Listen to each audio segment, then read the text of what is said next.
Сәлеметсіздер. Сіздермен мен Сәрия Бәсеткүл үй жағдайында қалай емделу керек және аурулардың симптомдарын сіздерге түсіндіріп кететін боламын.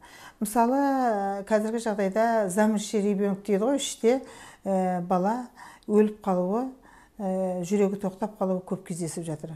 Бұл қандай жағдайда болады? Мысалы, іштегі мына қанды, әрине сіздер жүктілікті өздеріңіз алдын ала жүктілікті ұйымдастырып жатқан болсаңыз, онда денсаулықтарыңызды жаңағы анализ өткізіп бір тексертіп алғандарыңыз жөн болады. Егер ондай болмай бірден көтеріп қойған жағдайда көп кездесетін жағдай бұл.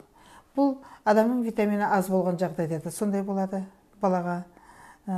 Ұрықтың тек қана әйелден көрмеу керек оны, еркектің ұрығы өте төмен болса, өте төмен болып, нәрі аз болатын болса, ондай жағдайда да бала біраз уақытқа дейін өмір сүреді, ары қарата өліп қалатын болады. Және инфекция болған жағдайда, бұның өте іштегі жатырдағы неше түрлі ауруларға байланысты да болады.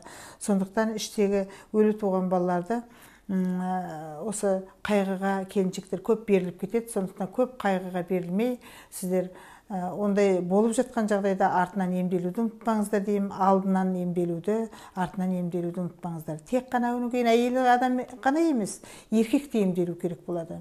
Еркек те оның кейін жаңағы көбірек жүру керек болады. Кислород дейміз ғой, сондай өте іштегі балаға кислород та көп керек болады.